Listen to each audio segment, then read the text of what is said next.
Buenas tardes para todos. Venimos a explicar la teoría de redes, la materia de investigación de operaciones, ficha número 511668. Los integrantes del grupo son Daniela Dayana Valdés y Karen Estefani Jiménez y Euclides Basta. Vamos a explicar rápidamente lo que es el AK número 1 y el AK número 2 de la materia. ¿Qué es una teoría de red? Es uno de los modelos para solucionar problemas matemáticos, uno de los más usados, y también se complementa con la optimización de algoritmos, ya que mediante la secuencia de algoritmos podemos encontrar fallos o posibles errores para ser detectados y solucionados. Hay varias teorías, como está la PER, que es una técnica de revisión de evaluación de programas, está en inglés, y también está el CMP, perdón, el CPM. Es una técnica también que permite identificar tareas que necesita realizar un proyecto. Listo. Para continuar, tenemos que tener claro cuáles son los conceptos básicos pues, de la teoría de las redes. Tenemos la gráfica, que es una serie de puntos que se llaman nodos y van unidos entre sí por unas líneas o ramales. Luego tenemos la red, que es una gráfica que representa algún tipo de flujo entre las ramas o entre las líneas. Acá tenemos un ejemplo que es la gráfica de los flujos cuyos ramales están unidos entre sí. Tenemos la cadena, que corresponde a una serie de elementos de ramales que van de un nodo a otro. Tenemos la ruta, que es la que corresponde a los nodos que constituyen una cadena. Aquí pues podemos ver el ejemplo de los nodos y los ramales unidos entre sí, o las líneas pues unidos con los nodos.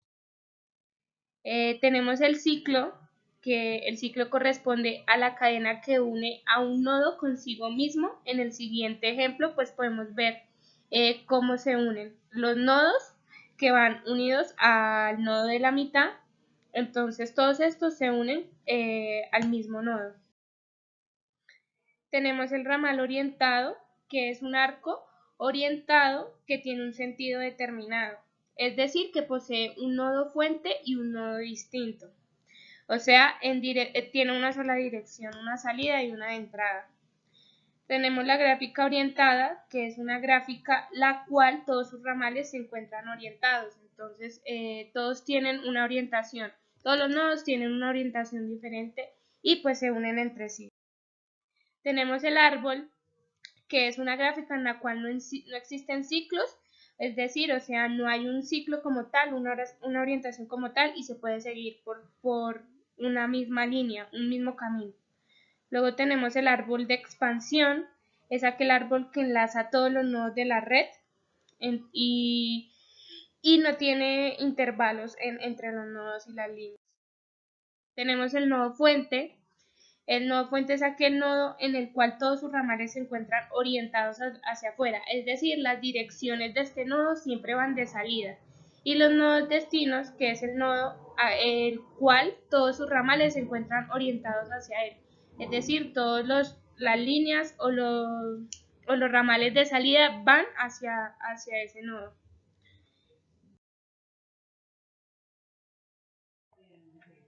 Bueno, en aplicación, teniendo en cuenta que nuestro estudio de pregrado es en Ingeniería de Sistemas, iremos a aplicarlo justamente en el área de las telecomunicaciones y las actividades diarias. Aquí, con la solución matemática, nos ayuda a la optimización de recursos, encontrando un camino más corto, minimizando gastos y aumentar las ganancias en las diferentes áreas de la organización empresarial. En el ejemplo, pues, teniendo en cuenta lo anterior, la teoría de redes permite encontrar un camino más corto y el correcto en la mayoría de ocasiones de cada objetivo.